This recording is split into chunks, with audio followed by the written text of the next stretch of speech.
Good evening. I'm so happy to be back for our second conversation about retirement and making good decisions. I'm joined by a terrific panel this evening. First, Anna-Maire Tabor from the Pension Action Center at the University of Massachusetts, Boston, which answers questions from people who want to know what would be best for them about retirement. I also have Jeff Sanzenbacher from Boston College. And I'm so glad to be with you because I worked with your mother. She's raised value to this day. 30 years ago in Maryland, and I have such fond memories of us working on community service together. Josh Dietch, I'm so glad to work with you as well. You're an incredible expert on retirement, and you also at one point worked in Maryland. Yep.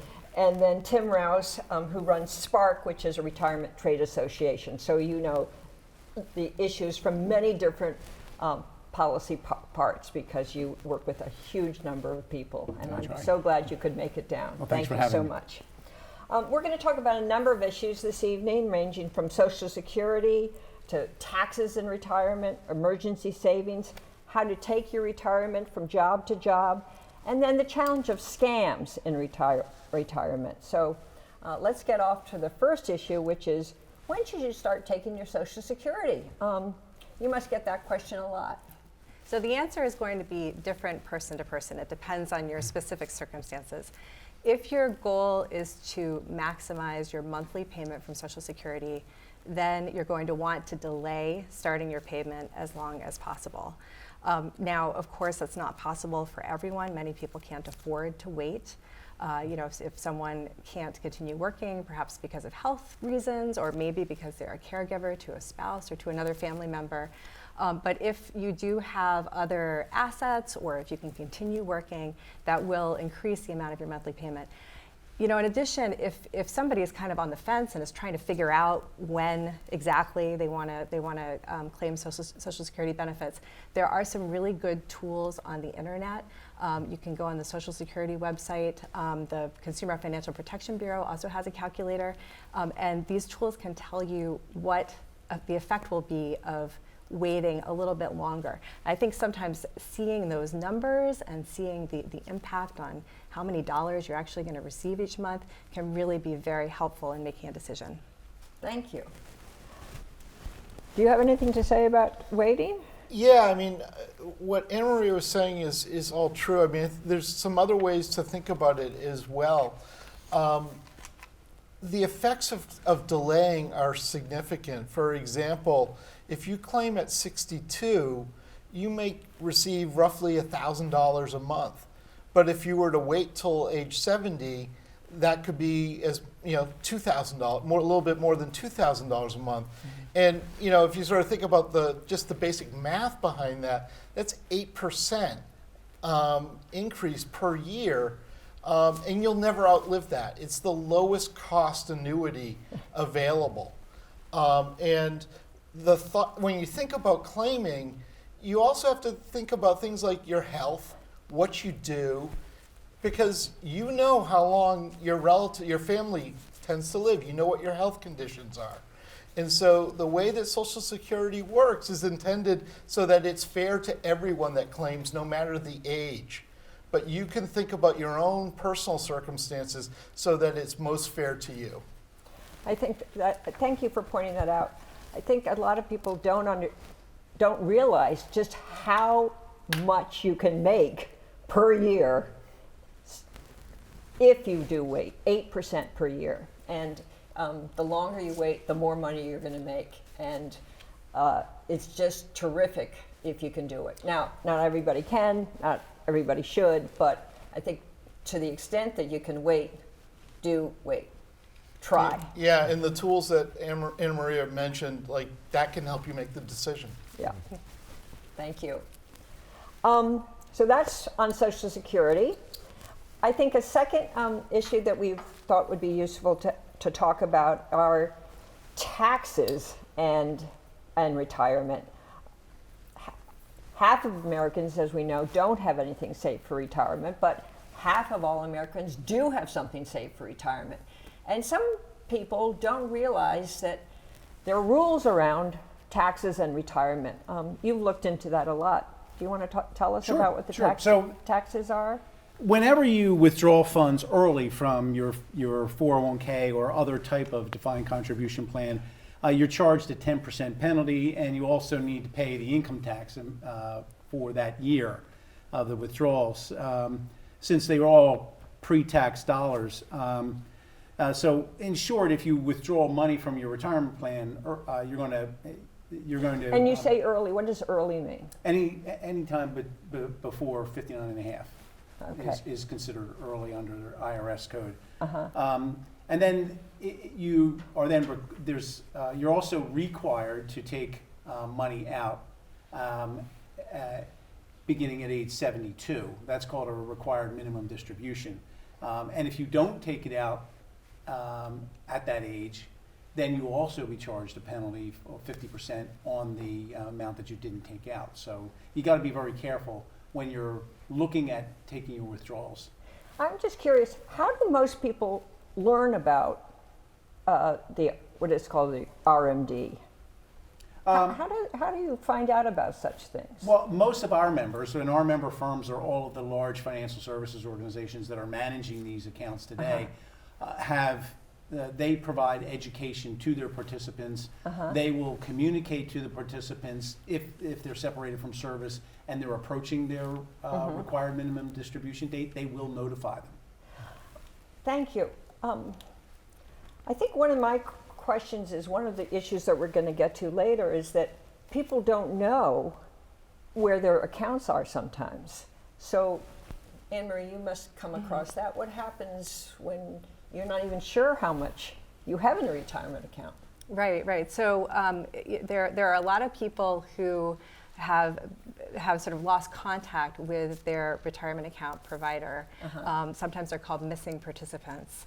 And their provider doesn't know where they are, and in some cases they may not know where their account is because employers, they go through mergers, they may go bankrupt, plans merge, your 401k plan may merge with another plan, and so you may reach a point where you need to access that money and you don't know where it is. I can tell you a story about somebody who had this problem. A nurse who contacted our office. She was in her early 60s.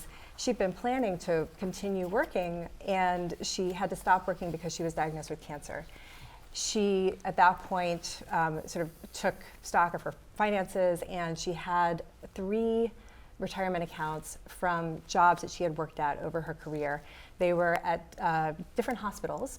And so each of the accounts was relatively small, but together it was a sizable amount of money, and she was planning to tap into that to support herself while she was going through treatment. The problem was that even though she had old statements from each of those accounts with the account number and with the name of the company that was the provider of that account at the time that those statements were sent out, she couldn't locate the accounts. They were no longer at those companies. Her employers. They were no longer at the hospitals? They were, well, the hospitals, there have been so many mergers in the healthcare industry.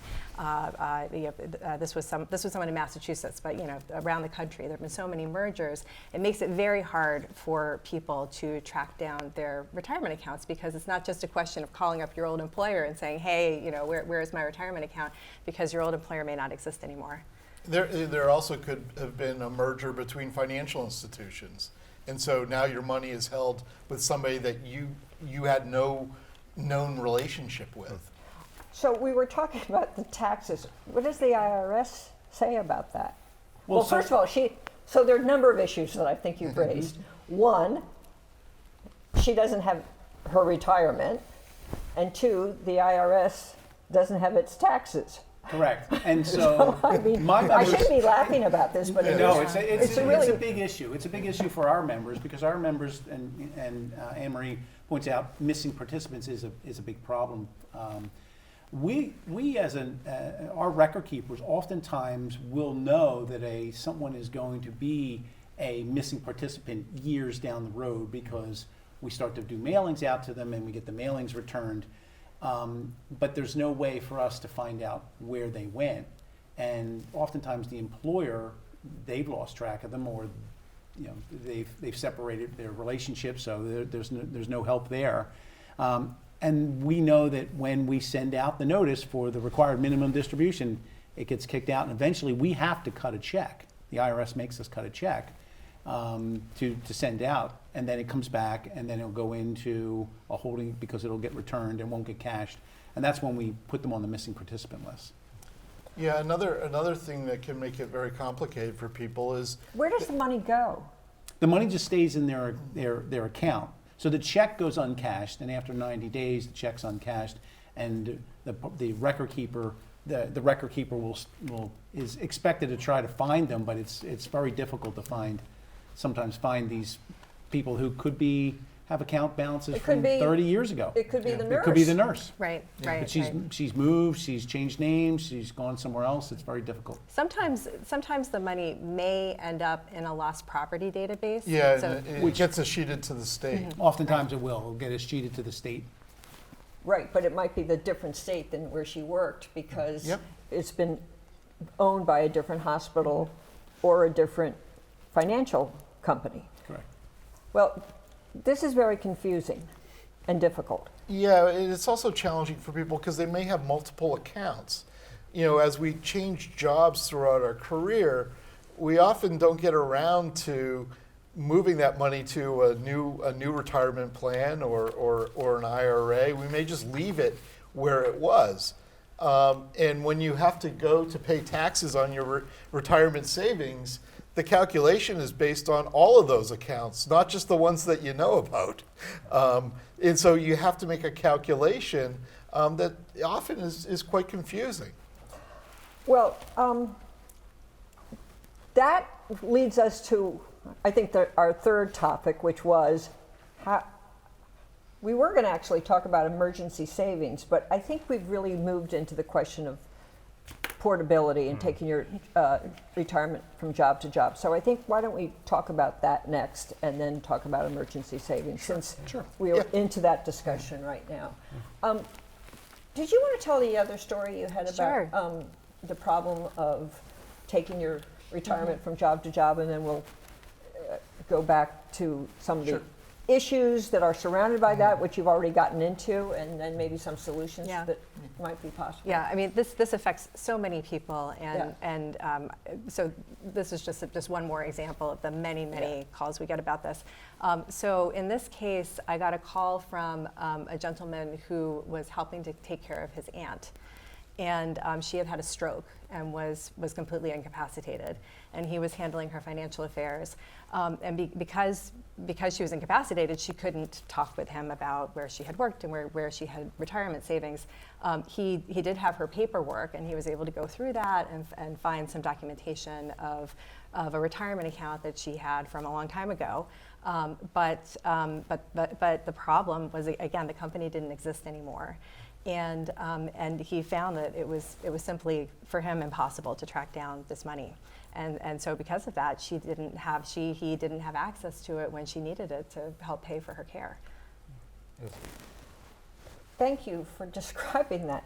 Well, as we all know, a think tank has estimated that each year $92 billion is lost to the retirement system because of the stories that you just described. And that your university, Boston College, has said that 30%. What is this? Yeah, it's a 30%. These leakages can reduce balances at retirement by 30%, and half of that is due to this portability issue. And so, if you look at people aged 25 to 54, they leave their jobs all the time. About 1/5 of people each and every year will go from one job to another. And when they do this, it's like one of 4 things that can happen. The most likely one is they kind of just do nothing. That's what people tend to do. They do nothing and they leave it in their 401k. And for people with a little bit of money, less than $5,000, that can be pretty bad. They can, the money can get transferred to an IRA. And that IRA, well, that's not necessarily bad. It can kind of sit there and get whittled away by inflation and by time. And they don't get the advantage of that interest return. So if you do nothing. What do you mean that they don't get the advantage? Yeah, I mean, compound interest is a very powerful thing, and the Department of Labor, I think, has tried to do something very good. They said, look, if you have a little bit of money, goes into an IRA, that money has to be put somewhere safe, and that's a good thing. You know, you don't want to go back later and say I had $4,999, now I have $4,000. What happened because I invested in February 2020 and it's April 2020, so you don't want that to happen. But at the same time, you know, if someone leaves it in there for a decade or 2 decades at that low interest rate, that safe interest rate that seems smart, then they're losing out on a lot of returns that they might have got. Their money might have doubled if it had been in a different kind of fund. So if you have a little bit of money, you know, just leaving it in there can be bad. If you have more than $5,000, it's probably not the worst thing in the world to leave it at your old 401k, but you can lose track of them over time. And I think that's the tough thing. So I think people's default, which is don't do anything, can be not the best option. Thank you. And you thought, you pointed out when we talked about this earlier that when I said $92 billion. Yeah, to contextualize it, you can create economists can create a model which suggests this is how much people need and this is how much they have in terms of assets. And right now, people saving for retirement, there's a $4 trillion deficit between what they have and what they will ultimately need. And to Jeff's point, if we're, you know, if on an individual basis, if you're sending away upwards of 30%, that makes it personal. It's not an abstract, you know, $4 trillion it can be an abstract number. It seems very large to me. Well, like abstract, like how does it affect me? But if I think about what I have and I could have 30% more if I had only rolled that money over to a new employer or an IRA or left it where it was and kept it within the system, that can have a profound impact on people's financial security in retirement. Thank you. Thank you. So, these are the problems. Yeah. What do you think? Why does it? Yeah. Why? Well, now, why is it so difficult to move it? Yeah. What are the? I mean, the thing that the kind of you have 4 options. Like I said, you can leave There it are there, 4 options, which is what most people do. The but- second one is But why? why is it so I hard mean, to- I can just tell you about my son-in-law that it took him 15 Yeah. hours to transfer $8,000 from job Yeah. to job. So there really is. It's so difficult Yeah. to take your money. I mean, from job to Yeah, job. ideally, you know, ideally people would take their money from their old 401k and they would put it into their new 401k, and it would follow them around for their whole career, and they'd get to retirement and they'd have a boat. That's what we all want. But you know, the problem is there are a bunch of reasons that's really hard. Like, one is that if you're a company and you've got a relatively big account sitting there on your books, you don't really want to give that money to some other provider, not because you're evil or anything. You just, you know, you'd like to have that money on your books. So that's one reason, is there's not much incentive for your old 401k to say, here you go, for these nice big accounts. So that's one thing. I think secondly, not every new employer has to take the money. So even if you get the old 401k to play ball, you know, your new employer might not take it. And then lastly, and maybe most importantly, like it's difficult. There's a lot of paperwork for people to do. Not a lot, but like 15 pages of paperwork, and you know that can be a barrier. You know, it's one thing we've learned from 2 decades of research on this topic. It's that make it easy, make the default the right thing. And so if the default goes from your old 401k to your new one, then that's what people would do. But the default right now is for nothing to happen. Yeah, and the other thing too is, like, in order to make it easy, what's easy for some isn't easy for all. Yeah. So if you don't, like, we would all love for it to be completely electronic. But if you don't have access to the technology to do that, then you're essentially making it even more difficult. And so some providers will still require actual signatures in physical paper. And it's intended to give access to all. So they're really complicated conversations about how do you make it equitable for people. Well, it seems ridiculous that, you know, I don't know, when most people get paid these days, they deposit directly into your bank account. But when you try to take your retirement from job to job, they don't. They send you a check and say, here's a check, now you take it to your new employer. And then you have to get one employer to talk to the other employer. And you have to fill out a lot of paperwork. Whereas I think a better idea would be to have the people who know the system to do the work. That is the back office people. And they're putting all the burden on the person who least understands the system, that is the employee. So what could we do? This is your area. It is my area, so I don't mind taking this. So, and Jeff's made a great. He's actually described it very accurately, and it really does come down to the fact that a lot of the financial services companies that have been servicing you and have been your vendor, Yes. want to keep you as a client, particularly if you have large account balances, and oftentimes if you're happy with them, they want to Yeah. make sure that you stay with them. The other concern too is that you don't want to make it too easy for money to move. We see, and we'll talk about some financial scams later on. So there's obviously, this is a lot of money, and it's probably the second largest asset most people have, Yes. other than their homes. So allowing people to quickly move money too easily can also have a very significant downside. But when it comes to the de minimis accounts, there are efforts underway now to make the de minimis accounts move easier. And Jeff pointed out too, the power of compounding. It's those small account balances that build up over time. And people don't really think of them as, oh, it's $5,000. What's that going to mean? Well, it does. It means a lot 30 years down the road. So. Yeah, I would just add, even those who are fans of Latin, de minimis in the marketplace just means less than $5,000. Thank you. I was going to say, and one thing that's really hard is that, the people with less than $5,000 are probably maybe lower income people, maybe not making a ton of money. Those are the people that also move jobs the most. So like it is this kind of like compounding problem where you have a small account, then you have another small account, and so I think that solving that problem is really important. Yeah, and the effect on people who take amounts less than $5,000 as cash is profound, because not only do they have to pay income tax on it, but they're charged a 10% penalty on top of it for taking a distribution prior to age 59 and a half that Tim mentioned earlier. And I've mentioned before, it's always a good idea to have an IRA, because if you are laid off or terminated and you're in between jobs, it's good to have a place to put that money so that it's not cashed out for you. You're not just sent a check. You can direct it into your IRA, and it can continue to compound and build up for you. So let me just ask you, you're talking about an individual, let's talk about an individual who goes from from job to job. They stay a short period of time. They have one IRA from, let's say, one company. If they go to the second job, can they take the money and put it in the old IRA? Into the old 401k? No. Now remember, remember you said that they can put it into an IRA.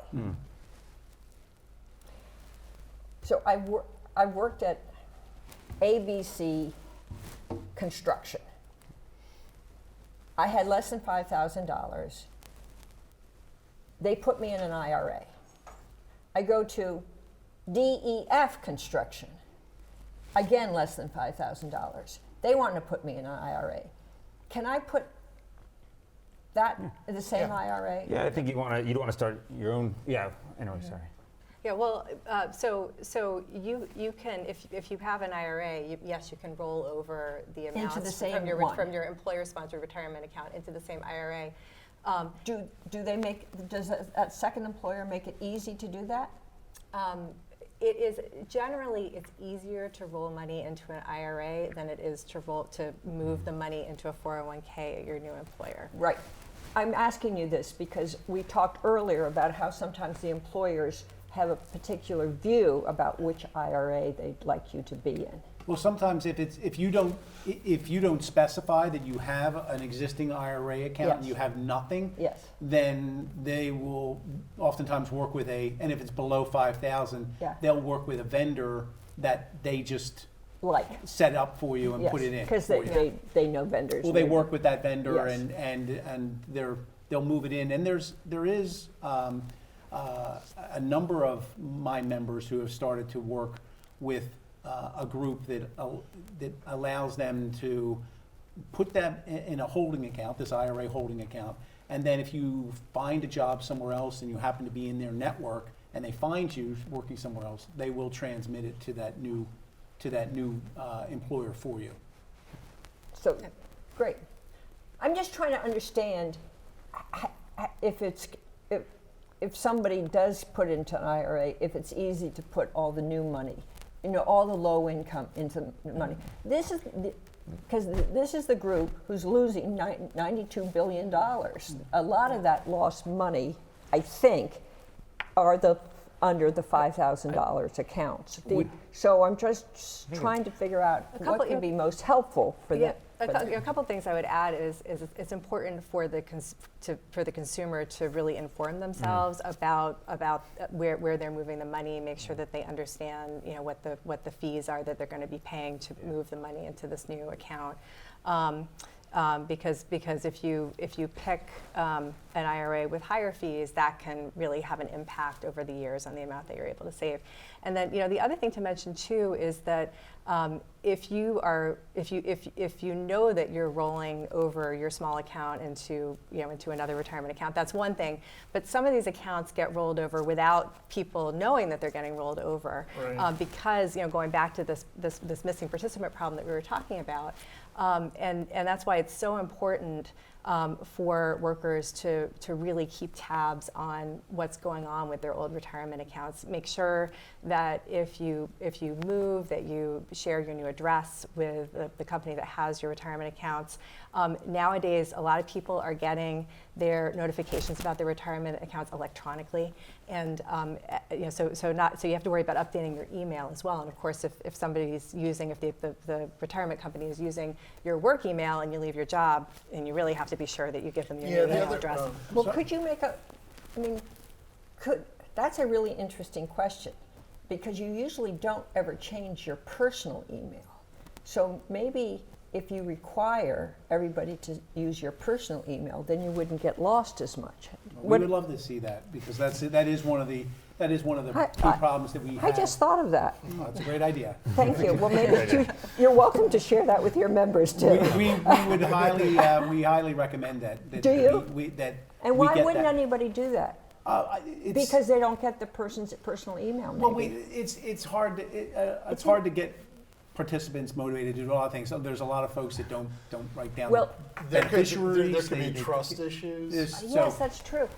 I mean, go ahead. Anna makes a very good point. That is to be in control of your finances and shop around for that IRA. Nobody's going to do that. Just so you know. And so a lot of them aren't going to put in an email address either. So. But one of the That's things, a really interesting challenge that we're facing, I think, that the studies have shown that 20% of Americans will shop around, will sign up for their own IRA, maybe 15% at the most, will look into all these questions, but 80% won't. So when we understand that, telling people that they should do better is like telling people they should stop smoking cigarettes, lose weight, exercise. I mean, in some It's ways, really hard to change behavior. And we do know. I mean, we know. So how to, let's try to figure out Yeah. how we change the system to make it I mean, easier, rather than to tell people how they should change. We've The system should change. yeah We all agree to that. yeah. Sure. Thank you. We've got. I mean, I did ask you to be on the show.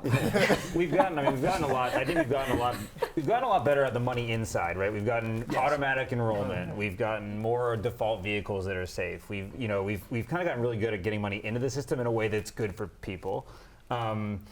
People. I worked at a retirement research center, and that was my job. And the pension office on our campus was a mile away from my office, and I literally waited 2 months to sign up for the thing, because I just didn't walk over there. I lost, $2,000 in contributions times probably 5 of the compounding. So even I, who was like, don't tell my boss this, should have known to go over there if anyone should have. Can you just say that again? Yeah. This is what you work on. Yeah, this This is is what you preach about. There's 1 mile and I walk a lot. And you walk. Yes, Nice. you do look like you're in good shape. try. I'm making a judgment. Thank you. And yet, You didn't do I the didn't do it. very thing you say other Exactly. people should do. And so it is. You yes. are a person. I know. You're an See, example. I'm an honest person, if nothing else. And so, and so we kind of know, like in BC, I love Boston College, but they don't have automatic enrollment, and so I had to walk over there, and it took me 2 months. But we do know that works, and we do know kind of automatic defaults work on investment side. Auto escalation works pretty well. You have to speak more slowly. Okay, I'm so because we have enthusiastic an about that. audience Okay. that is trying to listen to all your This words is of his wisdom. life's work. He's I know, excited. I'm passionate, but on the exit side, we're quite bad at it. Like on the getting money out of this system, either into other accounts or into people's pockets when they're retired, we're just not very good at it. And so, Well, why? Because the system likes to take the money for Exactly. ourselves. it's, Well, I think you've sort of mentioned, like, just tying a couple This things is sort of together. interesting, isn't it? You know, absolutely. Like trying to tie this together, you know, you have these small account balances. Jeff mentioned that, you know, when they are rolled into these holding IRAs, they're often invested in something that earns a nominal interest rate that doesn't keep pace with inflation. And now we're sort of talking about, well, what if that money were to follow the person? Because we know that automatic enrollment and the defaults commonly in target date funds or other age and risk appropriate investment vehicles can help people's money continue to accumulate earnings over time and keep money in the system so that that 30% isn't whittling away. It actually stays invested and follows the person as they change jobs. Well, one of the things, Jeff, you had mentioned was, you know, the money getting out of the system. That's one of the reasons why we have the required minimum distributions, because the government is encouraging you to save for retirement and gave you a tax benefit, but they didn't waive your taxes, so Yep. they want to get their taxes. And so that's why we have the required minimum distribution. One of the things, though, I think Anna mentioned you know, it's hard to get people to focus, and Kathleen, you said the same thing. I think in your prior life, I think it was your organization came up with this an interesting fact that amount of time that the average American spends planning their vacation compared to the amount of time they plan their retirement, and it's drastically different. Yeah, I mean, another thing to just sort of think about is like the financial services industry can do a lot of things. You can invest in ways that help people accumulate wealth, but the one thing it cannot do is manufacture time. And as Jeff sort of underplayed it a little bit, but the effect of compounding returns is just profound. I every month I give a retirement planning webinar. I'd like to do it in person someday, to people that are dealing with job change. And one of the things that we talk about is what would happen if I invested, this amount of money over a 20-year period, starting at age 21, and I just stopped. And then I take another scenario where I invested the same amount of money, but I started at age 47. Like the difference, in everybody, and that money for both people stayed invested until they were 65. The fact that the person who started saving at age 25 has 20 more years for that money to compound, the difference is hundreds of thousands of dollars. And so it's just really important for that money to stay in the system so that ultimately the IRS can get the money that it is looking for when you have to go and pay the taxes. Okay. Well, I think what we need to do is change the system so it does make it easier to go from job to job, and I think that means either talking to the back offices of some of these firms and saying, let's make it easier for people, at least at the 5,000 level, to do this. It's in your best interest, and it's the best interest of individuals, because if that money stays in the system, it will be good for them. They'll have more money and there'll be more money will be in the retirement system or in the investment system. So in the long run, it will be better for you. So I think that in their own self-interest, it's a good idea. It absolutely is, and it's for a number of reasons. Obviously, there's more money in the system, Yeah. which the It's system's a $92 billion more money in the on an retirement annual basis. on an annual basis. And it also reduces the missing participants, which is a problem. Yes. Right, So right, and it helps the people who have these smaller accounts, Yeah. who are more likely to be low income workers, Right. make sure that they have access to their accounts. So I think that would be a great idea. And I think there are some people who are now working on that, and we hope that it comes to pass. There's been press about how the Retirement Clearinghouse, Vanguard, Fidelity, and alike are now working on making that happen, and that I think within the next year it will come to fruition, at least for maybe 40% of the market. And I think that will, I hope, make a difference and probably get more people solving that problem. It doesn't solve the problem for my son-in-law with his $8,000. It doesn't solve the problem for over $5,000, but perhaps it will inspire others to make it easier. It is in this age where we have technology that should be able to get people to talk to each other.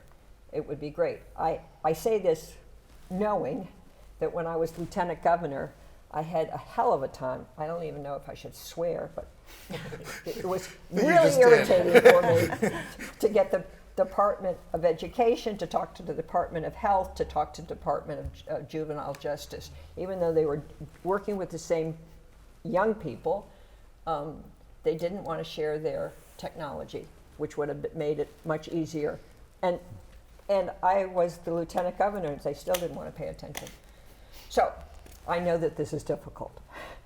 I speak from experience.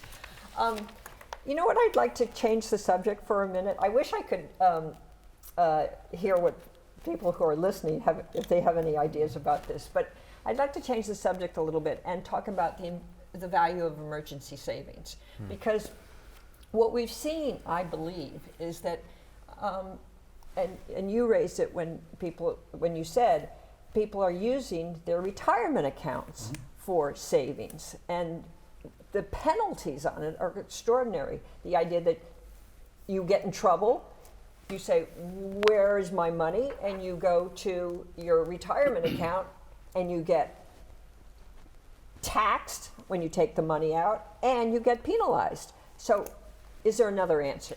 Yeah, I mean, I think one of the things that we don't talk about a lot, but for many people, in addition to a savings problem, a retirement savings problem, people have an income problem. And when they run into trouble, the greatest source of liquid assets that they have easy availability to is their retirement savings. And, a couple of years ago when the coronavirus, first came on, to affect us all, Congress was very aware of the problem and realized that people needed financial help. And so they allowed access to retirement savings. And they gave some special provisions to people if they were affected by the coronavirus for accessing that savings. They waived the 10% penalty. They also allowed for them to repay the money. And the employer that I worked for at the time, the vast majority of people never touched their savings. But those that did took everything they could, and they tended to be the lower paid, lower wage earners. And even though that money could be paid back, it hasn't.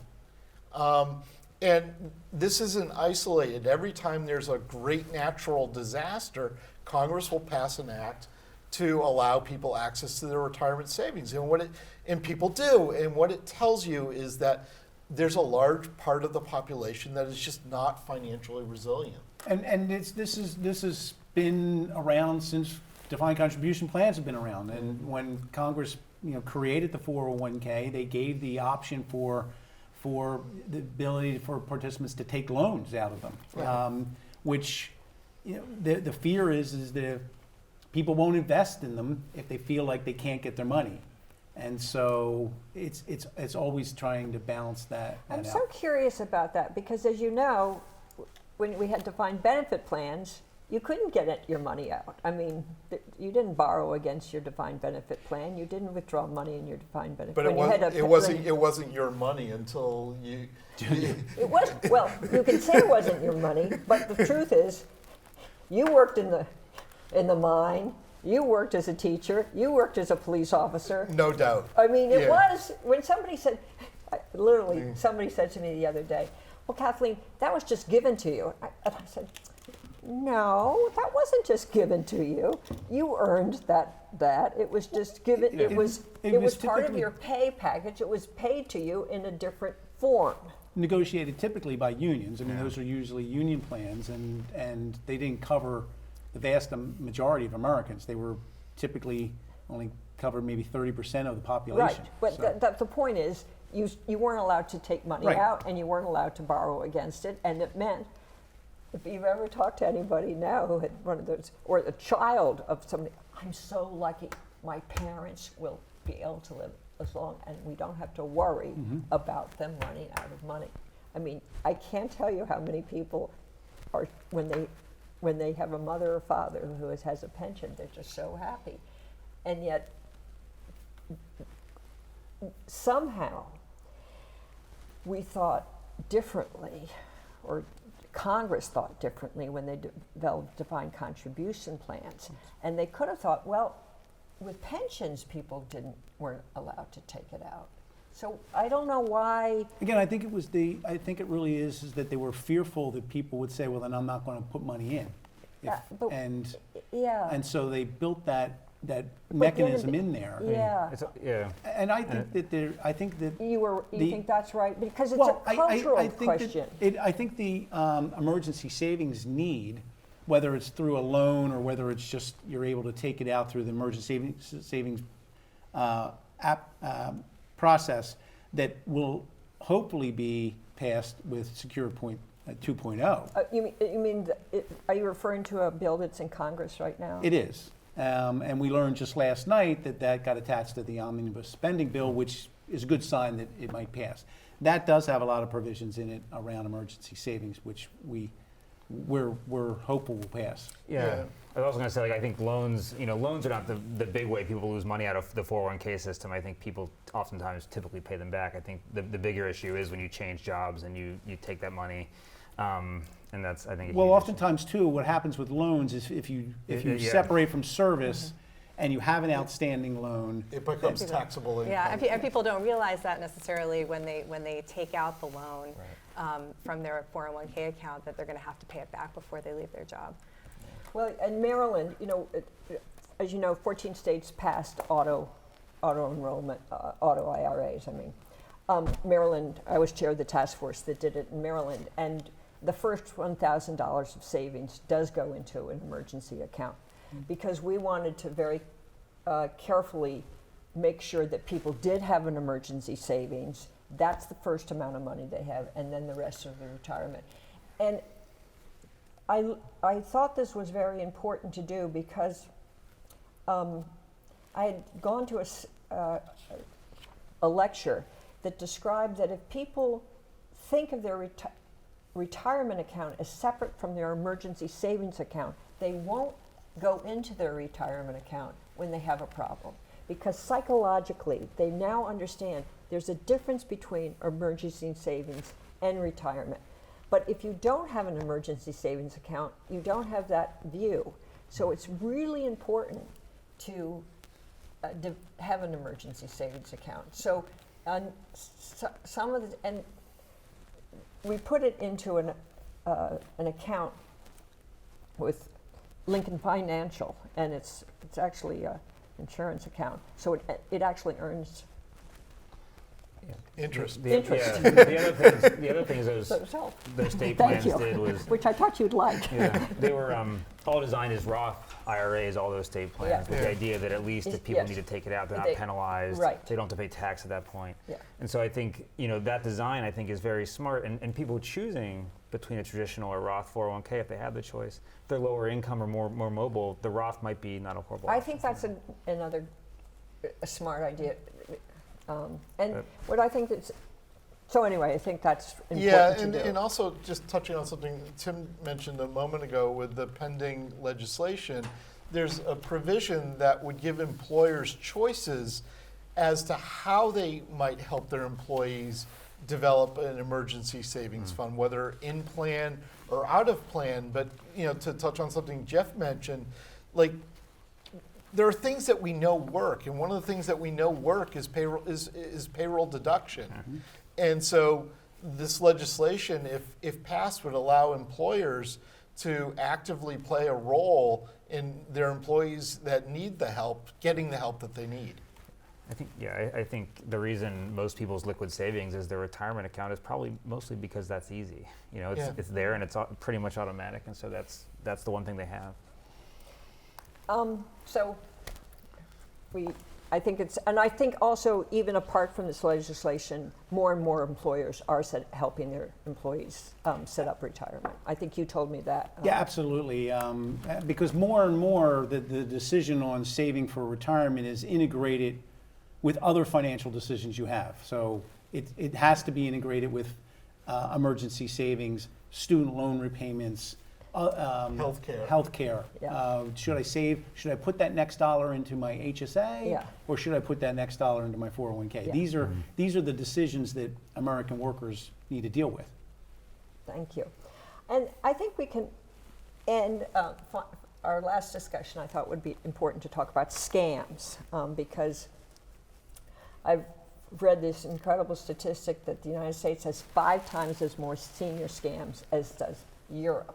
So I think we've got to do a much better job of dealing with scams. And your organization, Spark, has taken that on as one of its issues, hasn't it? It has. We developed a number of years ago, we have a data security oversight board, and it's made up of the chief information security officers, chief risk officers of all my major firms, and it's also made up of members of the benefits consulting world who act as sort of the watchdogs and make sure that we're doing what's best for both the plan sponsor and the participants. And we developed standards for fraud prevention as well. Going back, and I guess if we put up the slide number 3, do you have that? Yeah, there you go. Going back historically, what we found in our industry is there's always been fraud, since there's been 401k frauds. But it was Well, you know always, what? There's always been original sin if you're Catholic. yes, I am. But that fraud was family fraud. We called it family fraud because typically husband and wife get divorced. There's a one decides to run off with the other's account balance, or Joey no longer wants to pay for Aunt Mabel's nursing home. So we typically categorize that as family fraud. And all of our work to protect data was, all of our focus around cybersecurity was to protect data because most of the bad guys were trying to capture data and then sell that data. About 4 years ago, we started to see organized crime trying to go in and actually get money out of participants' accounts. And so what we did was, as an industry, individual companies obviously put in a lot of protections, but as an industry we came together, we created standards, things like multi-factor authentication, so that you're getting, not only as you're logging into your system, but you're also getting a text code on your phone because we know that you own that phone and it's not someone else. But we've started to see a few scams recently that have caused us concern. One is like this tech support scam where you get, and they do target the elderly because they know that they have the money, and they also need,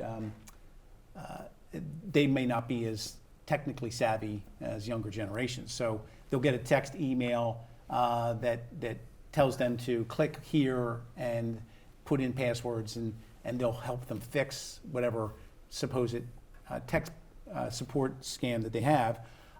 They'll get phony text alerts. I get them now all the time on my phones. It's driving me crazy, but I happen to know that this is not this is not correct. And then there's the relationship scams, which target the elderly, and all of these scams have been an issue for our members. And I guess if you go to the next slide, there are things that you can do. So if you are a victim, there's a file complaint with the FBI's Internet Crime Complaint Center, and it's there on the screen, www.ic3.gov, and also use multi-factor authentication, and be aware of these types of scams and to protect yourselves, because you can't be. We're very much about financial wellness. Clearly, you can't be financially well if you're a victim of a scam. So, thank you. Well, thanks you for pointing that out. And did you have some stories too? Yeah. Well, I mean, this is from my personal experience. I have been getting so many scams that are about redelivery of packages. So I get a text, and it says, we tried to deliver your package. You need to contact us to reschedule another date for the delivery. And it looks real. Oh, they're good. It looks like it's from a big online retailer or from the U.S. Postal Service, but it's not. It's a scam. So I almost got phished last week. I literally called the number, and when the person didn't identify the firm that I was calling, I knew it was a scam then and there, and called. It was a payment vendor, and called the payment vendor to report because someone was trying to get me to authorize payment for. Yeah, our members are constantly evolving their protections because the bad guys are constantly coming up with new innovative ways, and they look very, very real. One tip regarding these tech support scams that I heard is if you didn't find the problem with your computer yourself, then you should be worried that this is a scam. So you should only be seeking tech support if you know that there's a problem with your computer, you found the problem yourself, and you should go to your trusted source of tech support. For example, maybe you want to go back to the place where you purchased the device. I was actually talking with someone who runs a council on aging here in Massachusetts, and they have a tech support day where people can bring in their devices and get support from someone at the Council on Aging, which I thought was a really great idea. Oh, that is a good idea. Well, one of my favorite stories that I heard on one of our panels was from a woman who said, she tried to talk to her mother about retirement and about, planning for retirement. And their mother said, I don't want to talk to you. That's not appropriate at all. But she said, but when the phone rang, she was happy to talk to the stranger on the phone. Yeah. So, one thing. so she did. She said. So she figured out how to put her mother's phone number on the do not call list as a way, because seniors are home alone. The phone rings, and you're happy to talk to the stranger. Yeah. You don't want to talk to your daughter about your financial situation. One thing we did some research on was, it's natural as people go into their 80s and 90s, a lot of times there's some amount of cognitive decline, even just naturally, not even just dementia. And we looked at kind of some of the struggles those people had with basics, like covering the prescriptions or paying for food, and we saw people with dementia obviously had much higher rates of that. And part of that could be things like scams that take advantage of them. But if they had a trusted family member who was helping them, they looked like everybody, they looked like anybody else. And so it does speak to the importance of trying to find that trusted, I think trusted is the key word there, family member early before you start to experience these signs. And I don't know what you all think about that, because it is. We completely support that. In fact, a number of years ago, we were working on cognitive decline issues because our whether it's a phone rep or whether it's a participant rep that's out in the field, oftentimes they may have some, they're not medical experts, but they may have some suspicions. They could be the first line of defense. Exactly. And without having a trusted person to contact, it makes it very difficult. So we have been very much in support of that idea of creating this trusted person. Yeah, like for the people that use financial institutions, oftentimes it's called a trusted contact.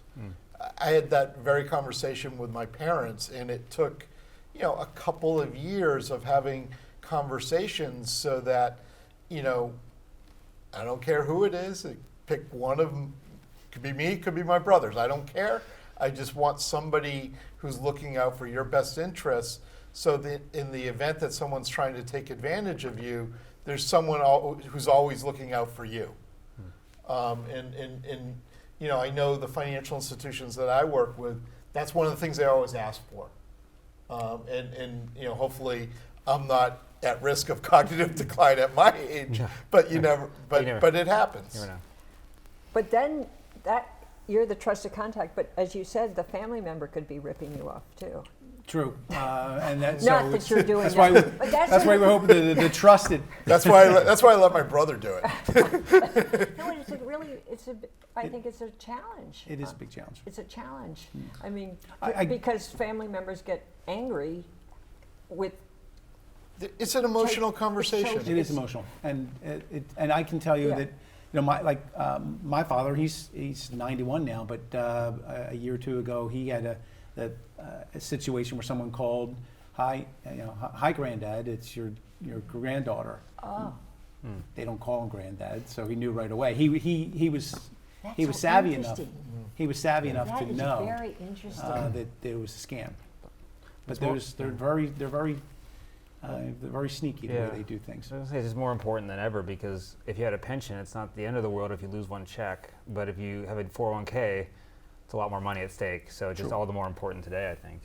Yeah, and there have been scams where people knew, oftentimes when you open an account, they'll ask you 3 security questions. Well, people, can get a hold of that data. And so it's just, Tim knows it better than I do, but the lengths that record keepers go through to make sure that the information is secure, because every day it's millions of attacks. Well, thank you for discussing each of these issues. We're closing in at the end of the show, but I thought it was a great discussion. I want to thank each of you for discussing the challenges, one of when to take Social Security, the issue of taxes, not only when you're at 62, but also the challenge of please don't take money out of your account before 59. Unless you really, really need it, because you do get taxed and you get penalized. So be very, very careful about that. And then we hope that we're going to solve the problem of portability. It's huge. And what I've learned is that most Americans don't even know that it's an issue, or if they found that they have their own problem, they think it's just them. They don't even realize that it's an issue for everybody. So I'm glad that we were able to discuss it on the show. And I hope that we're really acutely aware of the need for emergency money, not just using our retirement savings. And finally, thank you for discussing what your members are doing on scams, which you've found out about it, and how we can protect ourselves. So I want to thank, this has been a great panel. You've been so engaged, and I think very, very helpful. So thank you. Thank you. Thank Thank you. you for inviting me. Thanks for inviting us.